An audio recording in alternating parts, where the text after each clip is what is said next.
बदन में दौड़ता सारा लहू ईमान वाला है, मगर जालिम समझता है कि पाकिस्तान वाला है। कहीं भी छोड़कर अपनी जमीन नहीं जाते, कहीं भी छोड़कर अपनी जमीन नहीं जाते। हमें बुलाती है दुनिया, हम ही नहीं जाते। इन मुहाजिरों से अच्छे तो परिंदे हैं, शिकार होते हैं लेकिन कहीं नहीं जाते। आज हालात क्या देश के हैं दोस्तों। ये जो गद्दार थे वफादार बन गए, जो गद्दार थे वफादार हैं, जो वफादार थे उनके साथ क्या हो रहा है इस मुल्क के अंदर।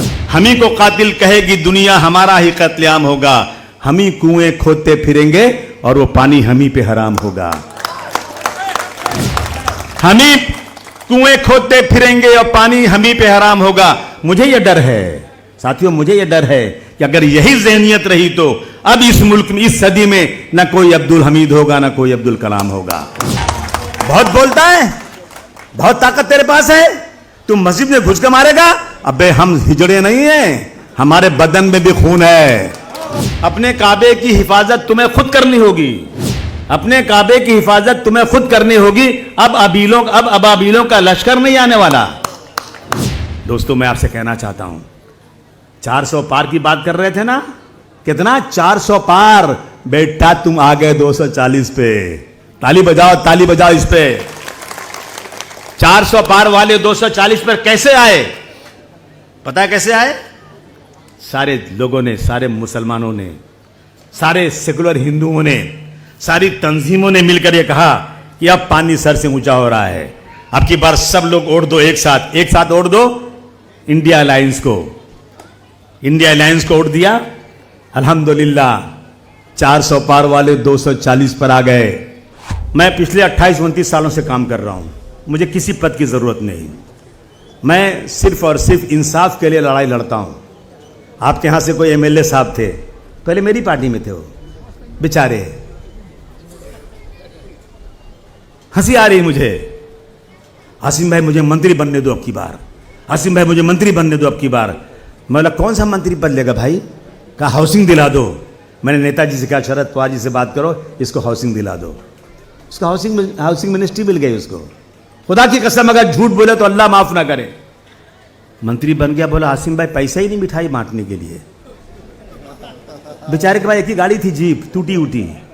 मैं कोई वार्ड में सच्चाई बोल रहा हूं, तो मैंने 50,000 रुपया दे ले, मिठाई बांट ले। और उसके बाद अभी तो सुप्रिया ताई चली गई ना, तो सामने बोलता तोड़ लिया लोगों ने, उनके यहां चले गए वो। अब बेचारे डर गए। अब सुप्रिया ताई बोल रही थी कि देखो संजय राउत भी पकड़े गए, जेल गए, अनिल देशमुख भी जेल गए, लेकिन उन्होंने पार्टी छोड़ा। जेल गए, लड़े, लेकिन पार्टी नहीं छोड़ा। इन्होंने पार्टी छोड़ दिया। कितने कमजोर हैं ये गुब्बारे, चंद सांसों में फूल जाते हैं। कितने कमजोर हैं ये गुब्बारे, चंद सांसों में फूल जाते हैं। जब कमीने उरूज पाते हैं अपनी औकात भूल जाते हैं। मैं आप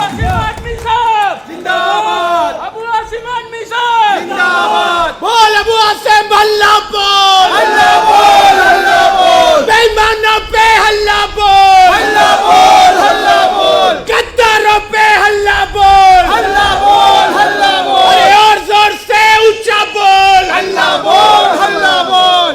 दोस्तों मैं 29 सालों से काम कर रहा हूँ। मैं जेल में बंद था ना, जिस दिन जेल से छूटा उस दिन मैंने ये सोचा खुदा की कसम कि कुत्ता और बिल्ली भी अपने बच्चों को पाल लेती है। अबू आसिम अगर तुम इस दुनिया में अपने बच्चों के लिए जिया तो इंसान नहीं जानवर है। उस दिन मैंने कसम खाया, वो दिन आज का दिन है। आज का दिन है। आज तक मेहनत कर रहा हूं। मैं किसी पार्टी में गया आज तक? मैंने कोई मंत्री पद ले कोई पार्टी छोड़ा नहीं। लड़ूंगा किसी के सामने घुटने टेकने का नाम अबू आसिम आजमी नहीं है। अब इनको लड़ना है मेरे इलाके से। अबू आसिम को हराना है, आओ हरा दो, कोई फर्क नहीं पड़ता। अल्लाह पाक जिसको इज्जत दे, हरा दो। ये कोई जन्नत जाने का रास्ता नहीं है, कोई जन्नत का रास्ता नहीं है। हार जाऊंगा कोई बात नहीं, लेकिन एमएलए लीडर नहीं होता, एमपी लीडर नहीं होता। लीडर तो जनता बनाती है यार, जो लीडर होता है। गांधी जी इलेक्शन लड़े थे क्या कभी? उनसे बड़ा कौन लीडर दुनिया में है? मुझे बताओ। डॉक्टर भीमराव अंबेडकर साहब लड़ते थे, कांग्रेस लड़के सामने से हार जाते थे वो यहां पर। और उसके बाद मुसलमानों ने सोचा, मुस्लिम लीग ने सोचा कि इतना बड़ा इंटेलेक्चुअल आदमी है, इसको पार्लियामेंट जाना चाहिए। तो मुस्लिम लीग ने कलकत्ता में वेस्ट बंगाल से अपनी एक सीट पर उनको पार्लियामेंट भेजा। एक बार गए वो, बस लेकिन वो लीडर हैं, उनका नाम लीडर, जिन्होंने अपनी कौम के लिए, इस देश के लिए जो काम किया ना, रहती दुनिया तक कोई माइक अला उसको बोल नहीं सकता, उनको बोलते लीडर। अबे यहां 25-25, 10-10 बार एमएलए एमपी चुन के जा रहे हैं, कुत्ता पूछता नहीं उनको? लीडर बनो, लीडर। एमएलए एमपी क्या होता है? मैं एमएलए बनूं या नहीं बनूं, लेकिन मैं तुम्हारे सामने तुम्हारी सेवा के लिए अपनी जान देने को भी कुर्बान रहूंगा। समझ लेना इस बात को, इसको बोलते हैं जिंदाबाद जिंदाबाद। हल्ला बोल हल्ला बोल हल्ला बोल हल्ला बोल। अब उनको लड़ना है, उनकी बिटिया को भी लड़ना है, बहन को भी लड़ना है। अरे भाई सबके सब लड़ना है, सबको लड़ना है, सबको एमएलए बनना है। दोस्तों, हम कहते हैं हमको जो है अपने मुस्लिम कैंडिडेट को चुन के लाने देना है, मुस्लिम कैंडिडेट को चुन के लाना है। बोलते हैं ना सब लोग कि ज्यादा से ज्यादा मुसलमान को चुन के लाने देना है। तो हमारे लोग हमारे ही दुश्मन, अपने ही दुश्मन हैं। मैं उस दिन कुछ पढ़ रहा था, एक शेर पढ़ रहा था, कहां चला गया मेरा शेर यार? न जाने क्यों मेरा दोस्त मुझको आजमाता है, न जाने क्यों मेरा दोस्त मुझको आजमाता है, जिसे आगे बढ़ाता हूं वही मुझे पीछे हटाता है, जिसे आगे बढ़ाता हूं वही पीछे हटाता है। खता इसमें तेरी क्या है, ये मेरा ही मुकद्दर है। खता इसमें तेरी क्या है, ये मेरा ही मुकद्दर है। सहारा जिसको देता हूं वही पीछे गिराता है। तरस भी मुझको आता है, हंसी भी मुझको आती है। तरस भी मुझको आता है, हंसी भी मुझको आती है। मेरा पाला हुआ कुत्ता, चुप बच्चा, मेरा पाला हुआ कुत्ता मुझे आंखें दिखाता है। क्या जमाना आ गया भाई। इसलिए दोस्तों कहते हैं ना, समझ में कुछ नहीं आता, यकीन किस पे किया जाए। समझ में कुछ नहीं आता। मैं तो सुप्रिया सुरे जी को पढ़ने सुनाने वाला चली गई वो, लेकिन उनके पार्टी के लोग जाके बता देना आसिम भाई शेर पढ़ रहे थे। समझ में कुछ नहीं आता, यकीन किस पे किया जाए। गला तो भाई भी दुश्मन से मिलकर काट देता है, गला तो भाई भी दुश्मन से मिलकर काट देता है। बुलंदी पर पहुंचने की दुआ किसके लिए मांगू, बुलंदी पर पहुंचने के लिए दुआ किसके लिए मांगू, जिसे सर पर बिठाता हूं वही सर काट देता है। दोस्तों, अब की बार सब एक हुए ना, तो 400 पार वाले 240 पे आए। मानते हैं कि नहीं मानते हैं आप? बोलिए, सब मानते हैं कि नहीं मानते हैं? एक हो जाएं तो बन सकते हैं खुर्शीद व मुबीन, वरना इन बिखरे हुए तारों में से क्या बात बने। उस कौम को जिसमें सुबह से शाम तक 5 बाजार होती है, और मौलाना साहब कहते हैं मस्जिद में ये कंधे से कंधा मिलाकर खड़े। मैं भाई कंधे से कंधा क्यों मिलाऊं? कहें एकता के लिए।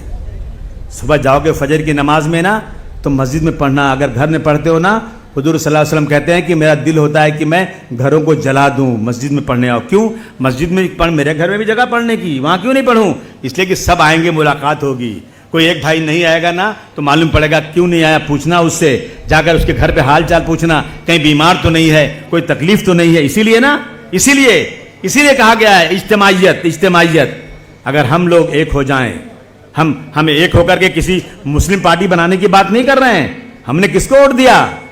हमने दिया उद्धव ठाकरे को वोट। किसको दिया? बाला साहब ठाकरे के लड़के को वोट दिया। क्यों दिया? कि बीजेपी को हराना था हम लोगों अब की बार। और आपने माशाअल्लाह शिवसेना के उम्मीदवार को, अनिल जी को यहां से चुन कर दिया। मैं तालियां बजाकर स्वागत करना चाहता हूं आप लोगों का। हर जगह से हारते हुए आते हैं, मेरे इलाके से मेरे नौजवान उनको इतना वोट देते हैं, वो चुनकर चले जाते हैं। लेकिन हमारी बात भी उनको याद रखना चाहिए। हमारे ऊपर जुल्म ज्यादती होना, तो इन लोगों को खड़े होकर बोलना चाहिए। हम सिर्फ वोट देने के लिए नहीं बने हैं, हम वोट देंगे, हमारी भी सुरक्षा इस मुल्क में होना चाहिए। हमें नौकरी मिले ना मिले, देखेंगे कब मिलेगी, हम सब्जी बेचकर अपना पेट पाल लेंगे। लेकिन मेरे दुनिया में जितने लोग हैं एहतराम के काबिल, दुनिया में जितने लोग हैं एहतराम के काबिल, मैं सबको मानता हूं मगर मुस्तफा के बाद। मेरे लिए मर जाने का मकाम है कि मैं अपने जीते जी अपने कानों से सरवर आलम हुजूर सल्लल्लाहु अलैहि वसल्लम के बारे में तौहीनी अल्फाज सुनूं। हो रहा है इस मुल्क के अंदर, मैं कुछ नहीं कर सकता हूं। मैं गवर्नमेंट से मैं कहना चाहता हूं हंडोरे साहब से गुजारिश करना चाहता हूं कि आप सत्ता में आएंगे, अब की बात सत्ता में आने के बाद मुसलमानों को नौकरी मत देना। नहीं चाहिए हमके सड़क बने ना बने, लेकिन एक कानून जरूर बनवा देना। अगर हुजूर सल्लल्लाहु अलैहि वसल्लम के खिलाफ, कुरान शरीफ के खिलाफ, मस्जिदों के खिलाफ, शरीयत के खिलाफ किसी ने बोला तो उसको टेररिज्म के कानून में 10 साल बंद करो, साले की जमानत ना होने पाए। अरे बोल अबू आसिम अल्लाह बोल, अल्लाह बोल, अल्लाह बोल, बोल अबू आसिम अल्लाह बोल, अल्लाह बोल, अल्लाह बोल। जो सरकार निकम्मी है वो सरकार बदलनी है, जो सरकार निकम्मी है वो सरकार बदलनी है। कितना बर्दाश्त करेंगे हम? नहीं चाहिए नौकरी हमको, हम सड़क पर लेबर का काम करके जी लेंगे, लेकिन जीते जी हमारी मस्जिदों पर हमला कोई करे, मस्जिदों पर आके गेरुआ झंडा लगा ले, मेरी मस्जिद के सामने आकर मुझे गाली दे, ये हम बर्दाश्त नहीं कर सकते। मैं निवेदन करूंगा जो लोग सत्ता में आने वाले हैं, आते ही फौरन ये कानून बनाए। ये मेरी मांग है। आपकी मांग है कि नहीं मांग है? बोलिए। ये हमारी मांग है। और अब की बार फिर इलेक्शन होगा, शायद कोई ऐसा उम्मीदवार आ जाए जो आपको पसंद ना हो, लेकिन आपकी पसंद से नहीं चलेगा, वसूल से चलेगा। हर आदमी की पसंद अलग अलग होती है। जो भी उम्मीदवार आए, मैं पूरी कोशिश कर रहा हूं इसको लाने की, मैं मांग रहा हूं। अगर मिल गया तो अब आई थी ना सुप्रिया सुरे जी, तो उन्होंने इससे बोला ना तुम एक मीटिंग बुलाओ, मैं देखते हो तुम्हारे पास ताकत है कि नहीं। अल्हम्दुलिल्लाह तुमने ताकत दिखा दिया। अब उनके दिल में, अब सुप्रिया ताई जी के दिल में क्या है मुझे नहीं मालूम, लेकिन वो जिसकी बेटी है शरद पवार बहुत बड़े लीडर हैं और उनकी उम्र बहुत हो चुकी है। अब हिंदुस्तान में उनके खुद का कोई लीडर नहीं बचा है, ये सच्चाई है। इनकी उम्र इतनी है, ये लोग पावरफुल हैं। अब मैं उनसे गुजारिश करूंगा कि इस सीट पर समाजवादी पार्टी आपके साथ में है, अलायंस में, बाजू में मैं लड़ूंगा, यहां से ये लड़ेगा, दोनों मिलकर लड़ेंगे इंशाअल्लाह ताला। देंगी तो ठीक है, नहीं देंगे तो ठीक है, मैं कोशिश तो करूंगा। लेकिन आप सबसे मेरी गुजारिश है कि इंडिया अलायंस को वोट देना, चाहे कितना वो बोलता है ना कि मैं अब की बार जो है ना इतने पैसे बांट दूंगा कि मैं जीत जाऊंगा। अबे अगर पैसे पे एमएलए भी बनते ना तो अदानी और अंबानी रहते पार्लियामेंट में, कोई गरीब नहीं रहता। पैसे से नहीं होता उसका काम। मुसलमानों को बिकाऊ समझते, समझा आपने? ये बोलते हैं कि हम पैसे देकर खरीद लेंगे, एक एक घर में हम लिफाफा भेज देंगे। आने वाले हैं गोंडी लड़ने के लिए मजा चकाए। अबू आसिम के सामने आने देना। वेलकम है, वेलकम। आओ। हाँ हाँ हाँ। वेलकम, वेलकम है। अहमद अली भाई कहाँ गए यार? हाँ फुरकान, वेलकम है ना, वेलकम है। सुबह क्या करें भाई? लेंगे। अरे मुझे चैलेंज कर रहा है, उठा के पटकूं क्या किसी को? हाँ सुबह के नाश्ते में ले लेंगे यार। सिर्फ दोस्तों आपका बहुत शुक्रिया, आप लोग आए, लेकिन वक्त बहुत ख़राब चल रहा है। देखिए हम लोग को एक काम करना चाहिए। कुछ लोग हमारी मस्जिदों को कहते हैं मस्जिदों में तलवार रहती है और मस्जिदों में बहुत सामान रखा जाता है। मैं इस मंच से उन फिरका परस्तों को दावत देता हूं, आओ मेरी मस्जिदों में 24 घंटे में जब तुम्हारी मर्जी हो, जब तुम्हारी मर्जी हो, आओ देख लो। मस्जिदों में घुसने के बाद अगर इंसान हो गए ना तो बोलोगे इससे अच्छी जगह दुनिया में कोई नहीं होती होगी। अगर इंसान हो गए, जानवर हो गए तो फिर कोई मतलब नहीं कुछ होता है।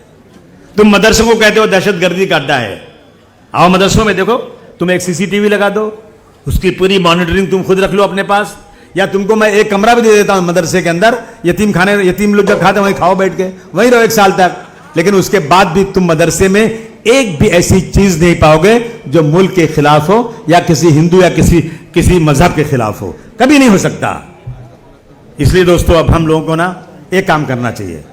कुछ लोग ना लगातार मुसलमानों को बदनाम करने में लगे हैं, उनका काम ही है कि मुसलमानों को हिंदुओं से अलग करो।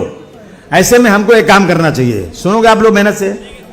हुजूर सल्लल्लाहु अलैहि वसल्लम ने फरमाया कि मुसलमानों अगर अल्लाह ने तुमको इतनी दौलत दी है कि तुम अपना पेट भर सकते हो, लेकिन और तुमने अपने पड़ोसी जो भूखा है अगर उसको नहीं देखा, उसका ख्याल नहीं किया, तो तुम मुसलमान नहीं हो। गुनहगार नहीं कहा उन्होंने, उनका तुम मुसलमान ही नहीं हो। अब बोले पड़ोसी कौन? 40 घर आगे 40 पीछे, 40 दाएं 40 बाएं, ये पड़ोसी हैं। और ये पड़ोसी किसी जात धर्म के हों कोई बात नहीं, लेकिन उन पड़ोसियों को अगर भूखे हैं वही मुसलमानों जाकर उनसे कह दो मेरे पास 3 रोटी है, 1 रोटी तुम उसमें से खा लो, मैं 2 रोटी खाऊंगा। उनसे कह दो, खुदा की कसम जाकर कह दो कि रात को तुमको खून की जरूरत पड़ेगी ना तो किसी हिंदू भाई को आवाज मत देना, मैं रसूल अल्लाह का मानने वाला, उन्होंने फरमाया है कि अपने पड़ोसी के साथ अच्छा व्यवहार करो, रात को जब खून की जरूरत पड़ेगी ना आवाज देना, मैं अपने बदन का खून देकर तुम्हारी जान बचाऊंगा। यह ऐलान कर दो, किसी से डर से नहीं, हुजूर सल्लल्लाहु अलैहि वसल्लम के हुक्म से। जब उनको मानते हो तो उनकी बात भी मानोगे, इंशाअल्लाह कितने आरएसएस वालों का कलेजा फट जाएगा कि अरे ये क्या हो गया, मैं तो फूट डालना चाहता था, ये तो आपस में भाईचारगी का पैगाम दे रहे हैं। पता मैंने क्या किया 2 दिन पहले, मेरे एरिया में कुलाबा में जो झाड़ू लगाते हैं सब लोग ना, कुछ काम कर रहे थे, बड़ा बड़ा गटर साफ कर रहे थे, तकरीबन 30-35 लोग थे। मैंने बुलाया सबको, मैंने कहा तुम लोग सब मेरे साथ खाना खाना। बोले हाँ। मैंने बुलाया उनको, मैंने उनको खाना खिलाया। हाँ, मैंने खाना उनको खिलाया इसलिए कि मैं बताना चाहता हूं कि हम नफरत वाले नहीं हैं, हम प्यार मोहब्बत वाले हैं। आप आए, आपने बातें सुनी और तैयार रहिएगा, चाहे आपका सगा भाई भी कोई खड़ा हो जाए किसी और पार्टी से, एक ओर से जीत भी होती है, एक ओर से हार भी होती है। आप लोग प्लीज मेहरबानी करके जो अलायंस बनेगा, एक तरफ फिरका परस्तों का अलायंस, एक तरफ जो है सेकुलर अलायंस, वो सेकुलर अलायंस ने दिखा दिया कि 10 साल में एक भी बिल मोदी जी की फेल नहीं हुई थी, और एक बार आप इकट्ठा हुए तो आपके इकट्ठा होने से ये जो बिल आई थी इसकी अपना वक्फ बोर्ड की, वो बिल पास नहीं हुई और बिल वापस भेज दी गई। कब हुआ ये? जब आप सब इकट्ठा हुए। आपने करिश्मा देख लिया है, एक बार और लग जाओ और महाराष्ट्र में सेकुलर सरकार लाओ, लग जाओ सब लोग एक साथ। इनका जो सपना है ना वो साकार ना होने पाए। एक बात की बार, एक वोट, और वोट दिलवाइएगा, अभी भी टाइम है। जिसका वोटर लिस्ट में नाम नहीं डलवा दो प्लीज मेहरबानी करके। जिस दिन तक वोटिंग होगी ना उसके एक दिन पहले तक भी वोटर लिस्ट में नाम डाला जाएगा। डलवाइए नाम। मैं एक एक गली में घुसता हूं, बहुत नाम डलवाने के बाद भी आज भी 50-50, 100-100 नाम गलियों में बाकी हैं, नाम डलवाए नहीं उन्होंने आज तक। ये भी एक सदका है, सदका है भाइयों। प्लीज मेहरबानी करके अपने जेब से कुछ खर्च कर दो, लेकिन सबका वोटर लिस्ट में नाम डलवा दो, और इलेक्शन के दिन सबको निकालो और उसके बाद सबकी वोटिंग कराओ, ताकि इस मुल्क का संविधान जिंदा रहे। डॉक्टर भीमराव अंबेडकर का बनाया हुआ संविधान ही मुझे इतनी ताकत दिया कि मैं यहां खड़े होकर के जो चाहो बोल सकता हूं, और इस संविधान को खत्म करने की कोशिश हो रही है, उसे हम खत्म नहीं होने देंगे। ये आपसे गुजारिश करना है। आप आए, आपने बातें सुनी, बहुत बहुत शुक्रिया। खुदा हाफिज, जय हिंद, जय समाजवादी।